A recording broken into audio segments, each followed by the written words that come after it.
24/7 खबर सबसे हटके।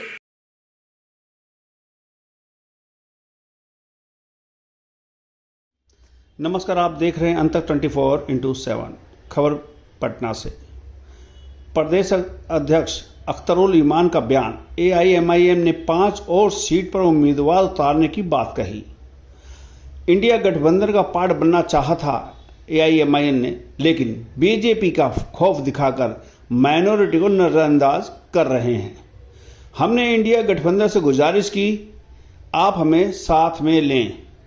बीजेपी का खौफ दिखाकर मुस्लिमों को दबाया जा रहा है। जातीय जनगणना में भी मुस्लिमों को पिछड़ेपन की बात याद आई। नौकरी आजकल पैरवी से मिल रही है। बिहार में आर्थिक आंकड़े आए हैं, जिन जिन क्षेत्रों में मुस्लिमों की आबादी है वहां पिछड़ेपन है। काराकाट, पाटलिपुत्रा, शिवहर, दरभंगा, गोपालगंज पर भी अब चुनाव लड़ेंगे। और क्या कहती है रिपोर्ट, देखिए अमित कुमार के साथ पटना से अंतक 24/7 के लिए। आप लोगों को दावत दी गई, जिसके लिए जरा सा हम लोग वो हैं माजरत खा हैं। आज हम लोग दरअसल कई सीटों का ऐलान पार्टी कर रही है, क्योंकि हमने पिछले दिनों में 11 सीटों का ऐलान किया था और काफ़ी अवामी दबाव है। हमारे संगठन के लोग भी और आम जनों का भी काफ़ी दबाव है कि एमआईएम और सीटों से लड़े। तो हम आज चंद सीटों का और ऐलान कर रहे हैं। काराकट से पाटलिपुत्रा, गोपालगंज, शिवहर और दरभंगा में भी पार्टी इलेक्शन लड़ेगी, जिसका ऐलान पार्टी आज कर रही है। मधुबनी से भी काफ़ी दबाव है, उसके बारे में हम लोग और कर रहे हैं, लेकिन इन जगहों पर पार्टी इलेक्शन लड़ेगी, जिसका ऐलान हम लोग कर रहे हैं। और कई उम्मीदवार हमारे यहाँ हैं।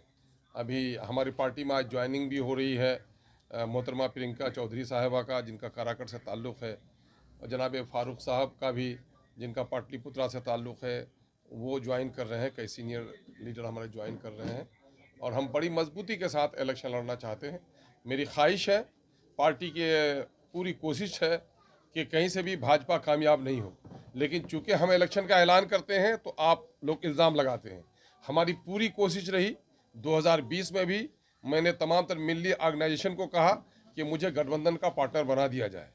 इस मरतबे जब इंडिया का गठबंधन बना तो हम लोगों ने कोशिश की, तमाम तर नेताओं से बात की, प्रेस के माध्यम से भी उन लोगों से आग्रह किया कि साहब, हम नहीं चाहते हैं कि सेकुलर वोटों का बिखराव हो, हमें भी अपना पार्टनर आप बनाइए।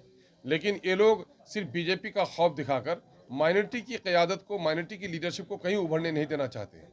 हालांकि एमआईएम अपने टिकट के बंटवारे में पिछले दिनों में भी हमने इलेक्शन लड़ा था, तो ऐसा कुछ भी नहीं था कि हमने नॉन माइनॉरिटी को वोट नहीं दिया, ये टिकट नहीं दिया।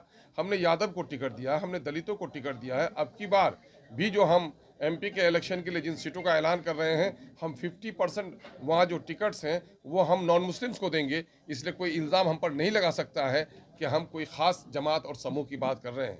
हमने इंडिया गठबंधन के लोगों से बार बार गुजारिश की। बहुत सारी हमारी जो मुस्लिम संगठन हैं, मुस्लिम तंजीमें हैं, इन लोगों को भी यह खदशा रहता था कि हमारे आने से सेकुलरों का बिखराव होगा। इन लोगों से भी गुजारिश की कि आप भी हमारे लिए वकालत कीजिए कि हम सेकुलरों का बिखराव नहीं चाहते हैं, लेकिन हम अपने वजूद को बाकी रखना चाहते हैं। क्या मुस्लिम लीडरशिप के लिए कोई गुंजाइश नहीं है बिहार में? क्या सोकॉल जो सेकुलर पार्टियां हैं, ये पार्टियां सिर्फ मुसलमानों को बीजेपी का खौफ दिखाकर दबा कर रखना चाहती हैं?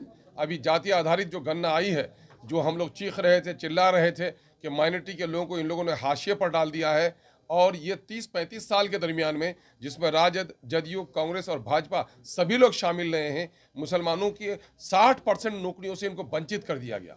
जाहिर है कि बिहार में इस वक्त नौकरियां सलाहियत पर मिलती हैं। चूँकि मुस्लिम अक़लियत के लोग पसमानदा हैं, पिछड़े हो गए हैं, गरीब हो गए हैं, उनका एजुकेशनल अपलिफ्टमेंट नहीं हुआ है, तो उनको विशेष वो रिजर्वेशन दिया जाए, उसकी बात भी सरकार नहीं सुन रही है। जो ओबीसी लिस्ट में जो रिजर्वेशन का शेयर है, वो शेयर भी उनको नहीं दिया जा रहा है। और आज किसी से बात ढकी छुपी नहीं है कि नौकरियां अब सलाहियत से ज़्यादा पैरवी पर बिहार में मिल रही हैं। जिन लोगों का पहले मास्टर रोल पे बहाली होती है, उन्हीं को परमानेंट किया जाता है, तो वहाँ पर सलाहियत देखी नहीं जाती, वहाँ पैरवी देखी जाती है। इसलिए और जहाँ जहाँ अभी जो आई है, जो आर्थिक आंकड़े आए हैं जाति आधारित गणना में, उसमें ये दिखाया गया है कि जिन जिन क्षेत्रों में मुसलमानों की आबादी है, वो क्षेत्र ज़्यादा पिछड़ा रहा है, वहाँ पलायन ज़्यादा हुआ है, वहाँ गरीबी ज़्यादा रही है, वहाँ पर नाना किस्म की बीमारियाँ ज़्यादा रही हैं। इसलिए हम लोग बिहार की एक बड़ी आबादी जो नज़रअंदाज करदा आबादी है, उस आबादी को हक दिलाने के लिए संघर्षशील है, लेकिन हम सबको साथ लेकर चलना चाहते हैं और काफ़ी दबाव है, इस वजह से इन सीटों का हम ऐलान कर रहे हैं। एक बार और ऐलान नाम बता दीजिए, एक बार और पुलिस बता दीजिए, है ना। हम तो सीमांचल में लड़ ही रहे हैं, उसके साथ ही काराकट, पाटलिपुत्रा, गोपालगंज, शिवहर और दरभंगा, इन 5 सीटों का हम ऐलान कर रहे हैं और मधेपुरा से भी काफ़ी लोगों का दबाव है, उसके बारे में पार्टी को रिजोल्यूशन भेजा गया है ना। मधुबनी से काफ़ी हो गया है, तो उनका पार्टी को भेजा गया है। सोशल मीडिया में नहीं अभी हाँ सोशल मीडिया में ये बात चल रही है कि आरजेडी के नेता आपसे संपर्क कर रहे हैं, आपके आवास की तरफ भी आ रहे हैं, क्या इस तरह की कोई बातचीत है कि चुनाव में आप? भाई मैंने पहले भी कहा रहा था कि मेरा दिल भी खुला हुआ है, मेरे दरवाजे भी खुले हुए हैं, कोई बुलाए तो हम उसके यहाँ जाने के लिए भी तैयार हैं, कोई हमारे यहाँ आए तो हम उनको बुलाने के लिए भी तैयार हैं। और भी कई संगठनों से हमारी बात चल रही है। हम लोग चाहते हैं कि बिहार की जो शोषित पीड़ित जनता है उसको न्याय मिले, एक अच्छी सरकार बने, और उस सरकार के बनाने की कड़ी कहीं न कहीं दिल्ली से भी जुड़ी हुई है। दिल्ली में भी बिहार का प्रतिनिधित्व सही तौर पर हो, क्योंकि बिहार को हक नहीं मिल रहा है। नीतीश कुमार जी ने कहा डबल इंजन की सरकार होगी, बिहार को हक दिलाएंगे। दामन फैलाकर वो पटना यूनिवर्सिटी को भी सेंट्रल यूनिवर्सिटी नहीं बना सके, न कोई विशेष पैकेज ले सके। इसलिए एक ईमानदाराना कोशिश होनी चाहिए। जो ईमानदाराना कोशिश करने के लिए जो भी पार्टियां आएंगी, हम उनके साथ चलने के लिए तैयार हैं। उनका लाइक माइंडेड पार्टियों से मेरा कल भी इनकार नहीं था, आज भी मुझे इनकार नहीं है।